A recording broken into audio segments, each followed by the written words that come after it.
Всем привет, herkese salam.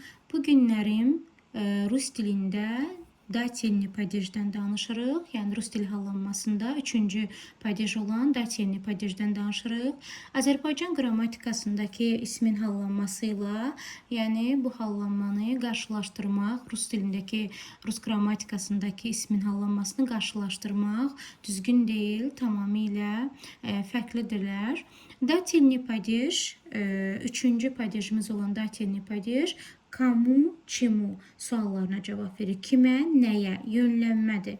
Kimə, nəyə və hansı qlaqollarla, yəni feillərlə işlənir. Məsəl üçün, говорить, сказать, demək, danışmaq, давать, vermək, подарить, дарить, мешать, mane olmaq, отвечать, cavab vermək, кому, kimə, nəyə, çimu, sonra помогать, kimə, kamu, çimu, kömək eləmək, kimə, nəyə. Sonra отвечать, cavab vermək, kamu, kimə. Показывать, göstərmək, yenə kamu, kimə. Sadəcə bizdə dательный падежdə bilmək lazımdır ki, yəni rus dilində rodlara görə fərqli olur. Rodlar da əgər siz bilirsinizsə, kişi cinsi, mujskoy rod, sredni rod və женский rod, yəni isimdə cinslər var ki, bunları bilənlər bilir, bilməyənlərə qısa bir məlumat verim ki, mujskoy rod sonu samitlərlə və məhki znak ilə bitənlərdir. Sredni rod sonu o, y və yo ilə bitənlərdir, bitən isimlərdir. Женский rod isə sonu a, ya və məhki znak ilə bitən sözlərdirlər. Gəlin baxaq. Deməli, əgər bir söz kişi cinsində olarsa, biz ona sadə halda, məsələn, student deyirik, tələbə, oğlan tələbə. Kimə? Student, kim? Tələbə. Kimə? Kamu? Studentu olacaq. U ilə sonluğu samitdən uya keçir. Bax, burada da göstəribdir. Məsələn, deyək ki, mən tələbəmə dedim. Я сказала студенту. Kimə dedim? Кому? Кому сказала? Студенту. Kimə dedim? Tələbəyə dedim. Tələbəyə dedim. Studentu.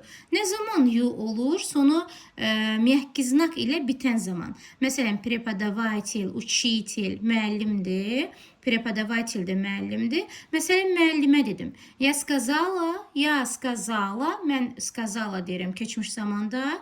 Yəni, kişilər olanda сказал deyir. Я сказала, qadın olduğum üçün, я сказала prepodavatelю, учителю, Учителю, преподавателю. Burada yu olaraq dəyişir. Yenə kamu, kimə? Prepodavatelю, studentu və bratu. Yenə deyim ki, məsələn, dedik ki, padarit də deyə bilərik.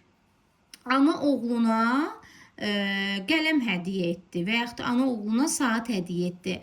Mama padarila hədiyyə etdi. Kamu?